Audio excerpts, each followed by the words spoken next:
지난번에 얘기했던 거에 이어서 오늘 할 얘기는 마찬가지로 이제 병원의 규모가 환자가 늘어나게 되는 어떤 방법 같은 겁니다. 근데 인위적으로 환자를 늘린다 이런 것들은 되게 잘못된 컨셉이에요. 환자는 의사의 역량과 병원의 수준에 맞게 자연스럽게 들어가는 것이고, 그러니까 환자를 늘리는 방법이라고 하는 내용보다는 어떻게 우리가 우리의 수준을 높이는가 하는 그런 것들에 대해서 얘기를 하는 게 맞다고 봅니다.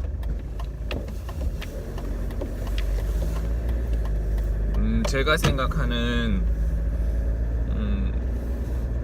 병원의 수준을 높이는 방법에는 반드시 이제 연구와 또 실패, 그리고 실패에 따른 고통이 뒤따라야 한다고 믿는 사람이에요. 근데 이제 그게 너무 자주 오면 사람이 망가지니까, 그러니까 실패라든지 이런 것들은 이제 때때로 한 번씩 그렇게 겪어야 되는 것이고, 막 욕심을 부리면 분명히 병원이 이제 망가진다. 속도에 집착하지 마라, 그 얘기 하는 거죠.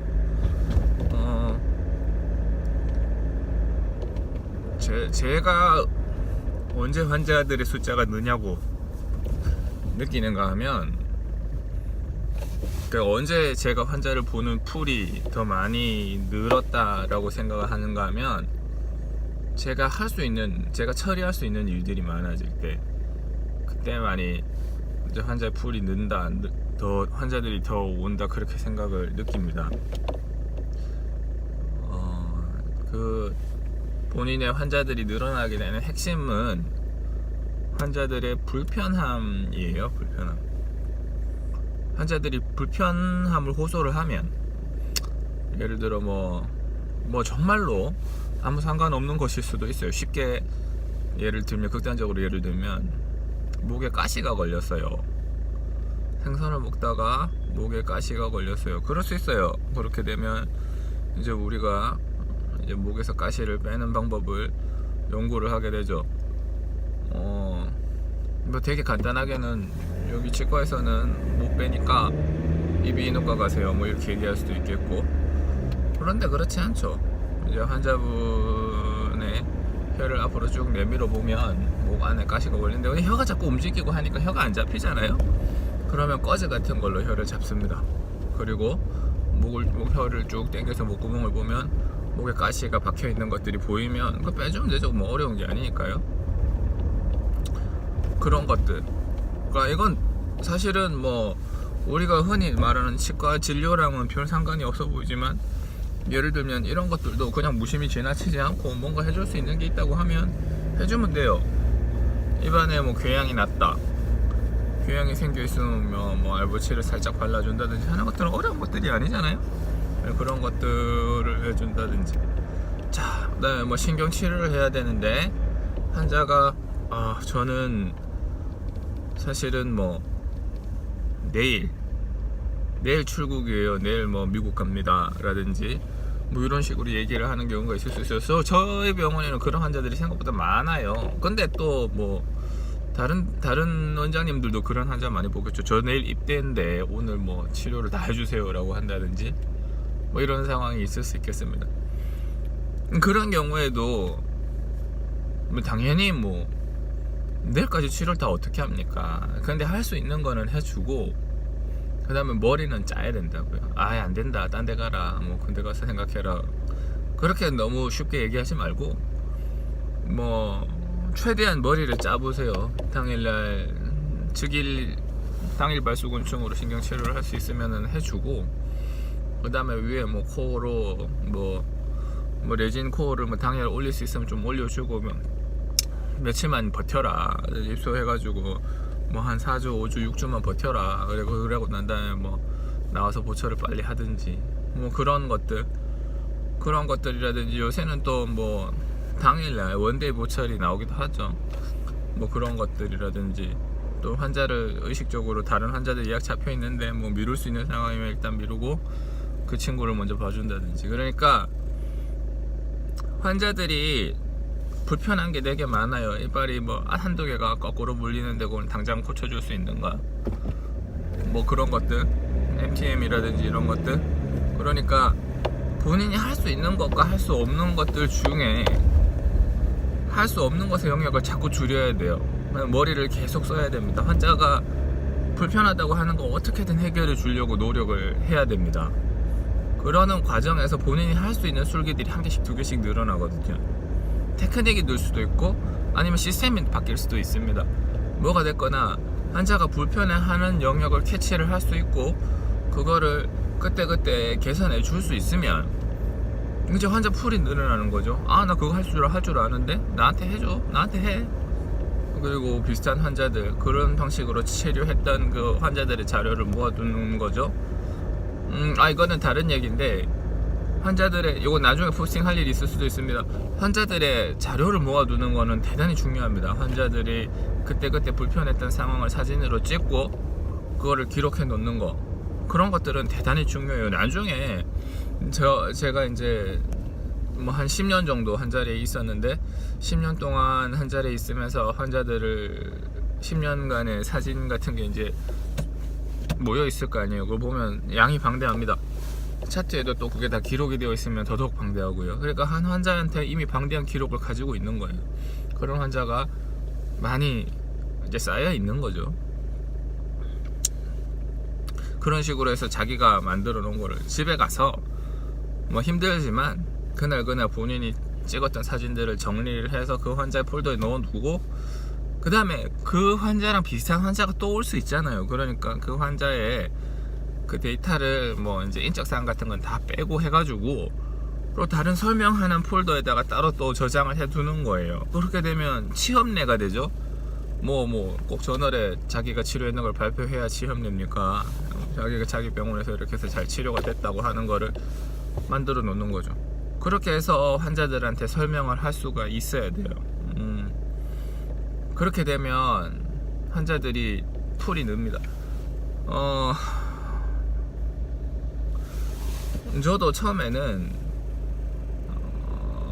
이제 제가 대구에 살았었는데, 대구에 있었다가 이제 서울에 올라오면서 다들 그런 얘기 하더라고. 학벌이 중요하다, 뭐 서울대에 나왔는 게 중요하다, 또 본인이 뭐 어떤 자격증을 가지고 있는 게 중요하다, 다 그런 얘기했어요. 이 무한 경쟁 시대에 본인이 자격증이 한 개도 없는데 네가 뭐 싸워서 이길 수 있겠냐, 그런 얘기합니다. 그래서 저도 이제 대구에 있다가 처음에 서울로 올라왔을 때, 졸업하고 공부 끝내고 이제 공부만이 살 길이야 하면서 올라왔을 때 그런 것들을 생각보다 집착을 되게 많이 했었던 것 같습니다. 근데 지금 보면 그런 거는 되게 무의미한 것들이에요. 환자들은 처음에는 뭐 저의 학벌이라든지 외모라든지 병원 인테리어나 뭐 그런 걸 볼 수도 있겠죠. 처음에는 그런 거 볼 수 있습니다. 그렇지만 시간이 지나면 그런 걸 보지 않습니다. 마찬가지로 저도 다른 사람한테 그 사람의 학벌을 보지는 않아요. 그런 게 의미가 없다고 깨달았기 때문입니다. 뭐 이제 원장 양력에 막 쫙 이런 거 붙여두고 저런 거 붙여두고, 환자들이 뭔지 모르는 뭐 희한하게 생긴 것들 별의별 거 다 붙여두고, 그런 것들 좋다고 박수 짝짝 치고, 그런 관계 두 개 모으면서 막 기쁨을 느끼고 그랬던 적이 있었어요. 근데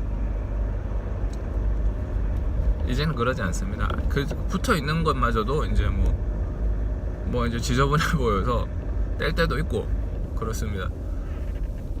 사람들은 이 의사가 믿을만한가, 그거를 체감적으로 느끼고 그 체감적으로 느낀 경험을 바탕으로 판단을 합니다. 이 사람은 치료를 잘해, 또는 이 사람은 치료는 보통이지만 친절해, 또는 이 사람은 자기가 한 일에 끝까지 책임을 지려고 하는 사람이다, 이런 걸 느껴요. 그래서 소개를 시켜줍니다. 저도 소개를 해주는 환자가 저희 병원을 소개할 때 그 원장은 책임감이 있는 원장이다, 그렇게 얘기를 하고 소개를 시켜줍니다. 저는 그게 제일 좋아요. 뭐 우수하다, 뭐 학벌이 뛰어나다, 뭐 손재주가 좋다, 그런 것들보다 이 원장은 책임을 진다. 그러니까 마지막까지 환자에게서 포기를 하지 않고 뭔가를 해내려고 한다. 저는 그런 게 제일 좋아요. 저는 그렇게.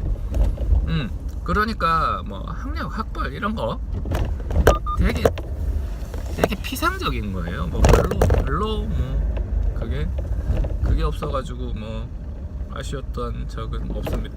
어쩌다가 이제 다른 사람들이 자랑하는 자리에서 나는 뭐 서울대를 나왔네, 뭐 나왔네 그런 자리에서, 아니면 또 그런 사람들이 또 자랑까지는 안 해도 은근히 이렇게 다른 사람들과 자신들을 분리시키려고 하는 자리들이 있어요.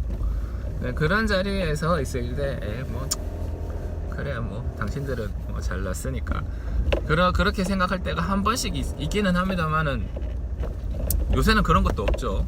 그런 사람들도 이제 많이 없어졌고, 옛날에는 그런 사람들이 조금 있었는데 요새 또 젊은 세대들은 또 그런 것들, 그런 색깔도 거의 없는 것 같고요. 뭐 그래서 뭐 얘기가 자꾸 횡설수설 되는데, 중요한 거는 환자들의 불편사항을 개선해 주려고 하는 상황 속에서 본인의 실력이 발전하고 환자의 풀이 늡니다. 여기서 절대적인 전제는 환자의 관점에서 생각을 해야 돼요. 환자가 예를 들어 우리 생각할 때는 고리식을 뭐 하고 뭐 임플란트를 심을 때 뭐 고리식을 하고 타이타늄 메쉬를 써가지고 뭐 골증강사를 하고 뭐 좀 더 크고 강한 임플란트를 심고 이게 중장기적으로 예후가 좋으니까 그렇게 해야 될 수도 있지만, 환자는 그게 싫을 수 있단 말이죠. 돈 쪽으로. 그 다음에 시간 너무 오래 걸리니까. 그 다음 또 아플 수도 있단 말이에요. 아픈 게 제일 크지. 환자를 막 이렇게 뭐 고난이도 수술하고 일종에 막 멍들어 있고 뭐. 임플란트가 항상 성공합니까? 뭐 고리식 했는데 감염도 일어날 수 있겠고 아주 골치 아파지는 문제도 발생한단 말이죠. 그런 상황에서 뭐 이게 이상적이니까 이것만 고집하면 그러면 안 돼요. 환자들은 그런 데서 치료를 받지 않습니다. 그리고 내가 환자라도 그러고 싶고요. 제가 환자일 때 제가 뭐 수영 열심히 해서 다리에 이제 이렇게 막 무좀이 생겼는데, 무좀에다가 티눈이 생겼나 뭐 사막인지 뭐 몰라도, 그거 치료받으러 갈 때 이렇게 환자 다리에 이제 레이저로 발에 지지더라고. 엄청 아프더만. 엄청 아파요. 그러니까 두 번 다시 그거를 하고 싶지 않은 거라. 한 번 해서 안 되면 제발 되면 또 가서 또 해야 될 수 있다라고 하는 원장의 말이 이렇게 막 이렇게 뭐 나는 그냥 티눈 달고 살래요 하는 그런 생각이 들 정도로까지 공포스러웠어요. 느끼고 나니까 너무 아프더라고. 그럴 수 있습니다. 환자들도 이미 치과에서 그런 경험이 있었을 수 있고, 그러한 환자들의 독특한 사정을 다 존중을 해줘야 됩니다. 그리고 뭐 원장이 그 죽을 것 같은 고통을 또다시 한번 하라고? 나는 못해요. 나는 그냥 틀리 쓸래. 나 없이 살래. 그래도 그건 안 해. 그럼 그런 거 다 이해해줘야 됩니다. 그러니까 어떻게든 뭐 임플란트를 할 때 최대한 안 아프게 하려고 노력하고, 뭐 내비게이션을 쓸 수 있으면 쓰고 플랩리스를 할 수 있으면 하고, 오늘 조금 약한 임플란트를 심는 한이 있더라도 그렇게 하고 환자들한테 잘 기능할 수 있게 해주는 그런 것들, 그러한 노력들이 쌓여서 병원이 성장하는 거예요. 뭐든지 뭐 원칙대로만 한다, 뭐 내 마음대로만 한다, 막 이런 거, 그런 것들로는 이제 뭐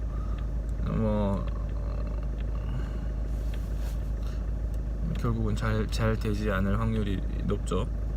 옛날에 저도 막 이렇게 되게 완고한 성격이었고 그랬는데, 지금도 뭐 도저히 물러서면 안 되는 상황에서는 물러서지 않습니다. 그건 올바르지 않으니까요. 그렇지만 환자들의 관점에서 환자들이 이해하고 그 사람들의 요구에 맞게 치료를 해주려고 많이 노력을 합니다. 이전보다는 확실히 많이 들어온 것 같아요. 그리고 그렇게 되면서 환자들도 많이 늘었습니다. 그러니까 그런 게 필요해요. 사람 사는 사회에서. 또 그러다가 발전이 있는 거. 그렇습니다. 오늘 여기까지.